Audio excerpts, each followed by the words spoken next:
ان الحمد للہ والصلاة والسلام علی رسول اللہ اما بعد۔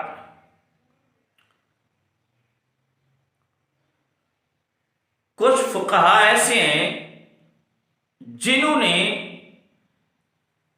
یہ معروف روایت جو ہے اپنی اپنی کتابوں میں نقل کی ہے کہ نبی مکرم علیہ السلام نے فرمایا کہ جو آدمی رمضان المبارک کے آخری جمعہ نمازوں کی قضا دیتا ہے نا، تو اس سے انسان کی ساری زندگی کی جو فوت شدہ نمازیں ہوتی ہیں 70 سال کے لیے ان کی قضا ہو جاتی ہے۔ حضرات، یہ روایت اس کی حقیقت کیا ہے؟ یہ روایت موضوع اور من گھڑت روایت ہے۔ دیکھیے، علماء احناف میں سے ملا علی القاری، انہوں نے اپنی کتاب الموضوعات الکبریٰ اور الموضوعات الصغریٰ کے اندر اس روایت نقل کیا ہے۔ اچھا، آپ کہیں گے کہ الموضوعات الکبریٰ کیا ہے؟ بھائی، ملا علی قاری کی جو الکبریٰ ہے، اس کے اندر انہوں نے وہ روایت نقل کی ہیں جو بے بنیاد ہیں، جن کی کوئی بنیاد نہیں ہے، ضعیف، موضوع اور من گھڑت روایات ہیں۔ اب ملا علی قاری کا اس کو الموضوعات میں ذکر کرنا اس بات کی واضح دلیل ہے کہ یہ روایت جھوٹی ہے۔ اسی طرح حنفی علماء میں سے عبدالحی لکھنوی فرنگی محلی، انہوں نے الآثار المرفوعہ فی الاخبار الموضوعہ کے اندر بھی اس موضوع روایت کو نقل کیا ہے۔ کیا مطلب؟ یہ روایت سند کے اعتبار سے ٹھیک تھی؟ نہیں، اس کے ضعف کو، اس کی حقیقت کو آشکارا کرنے کے لیے، بتلانے کے لیے کہ یہ روایت موضوع اور من گھڑت ہے، لہذا یہ روایت قابل عمل نہیں ہے، بلکہ عبدالحی لکھنوی حنفی نے ایک مستقل رسالہ لکھا ہے۔ اس رسالے کا نام ہے ردع الاخوان المحدثات آخر جمعۃ رمضان، ٹھیک ہے؟ اور اس کے اندر اس روایت کے اوپر انہوں نے بالتفصیل بات کی ہے۔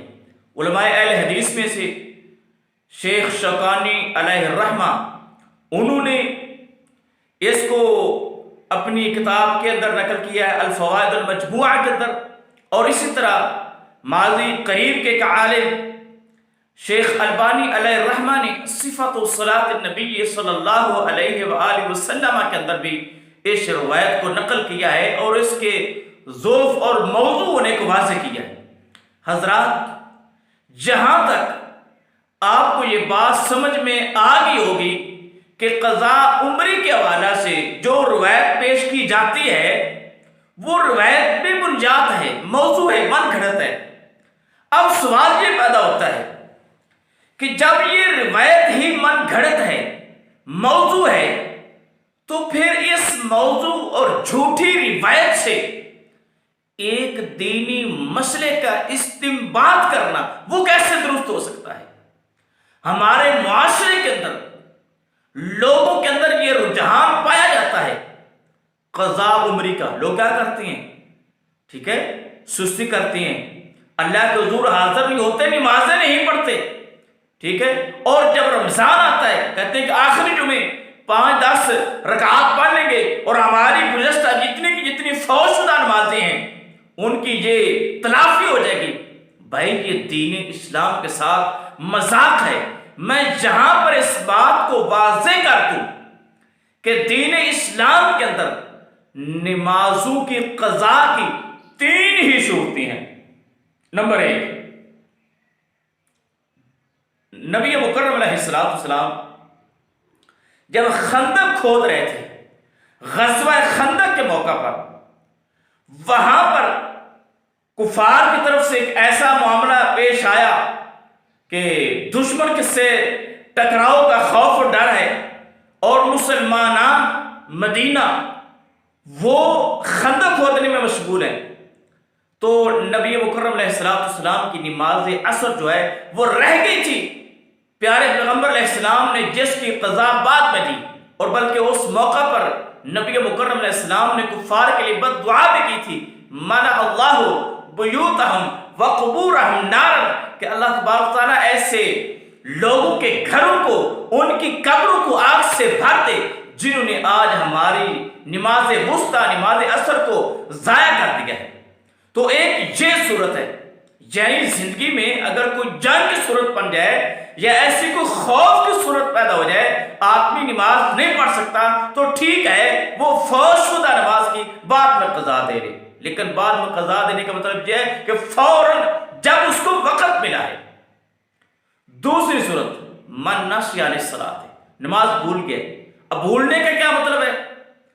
کاروبار میں لگا ہوتا ہے، بسا اوقات ایسا ہوتا ہے کہ آدمی دکان پہ بیٹھا ہے، کاروبار میں مشغول ہے، اور گاہکوں کا ایسا رش لگا ہوا تھا کہ مصروفیت کی وجہ سے اس کا ذہن جو ہے وہ کلی طور پر کاروبار کی طرف منہمک ہو گیا، ٹھیک ہے، اور اس کو یاد نہیں رہا کہ میں نے نماز پڑھنی تھی، نماز کا خیال اس کے ذہن سے نکل گیا، بھول گیا۔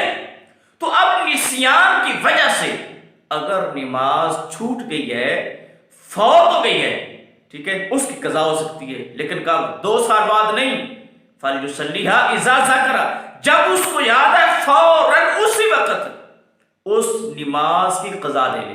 تیسری صورت کیا ہے؟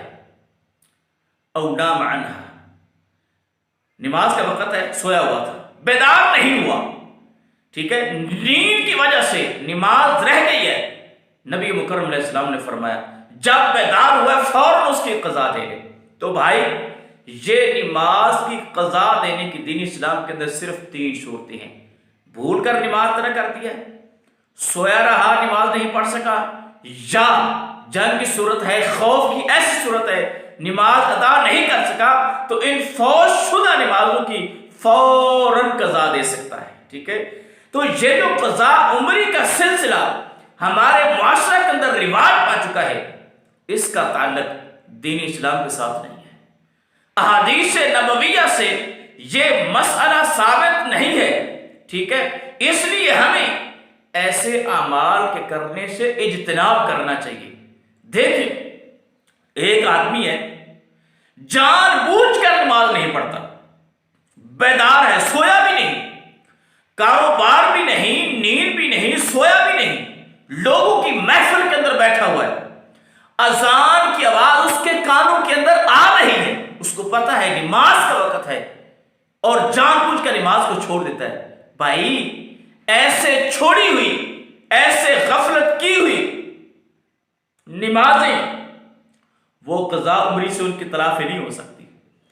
یہ گناہ کبیرہ ہے، اور اس کا ایک ہی علاج ہے، وہ کیا؟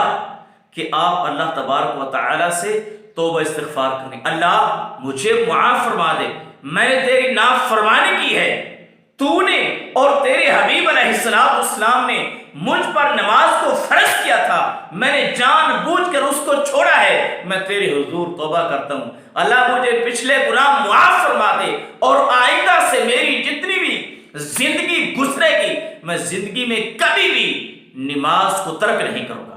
بھائی یہ طریقہ ہے، جان بوجھ کر چھوڑی گئی نمازوں کے لیے معافی ہے۔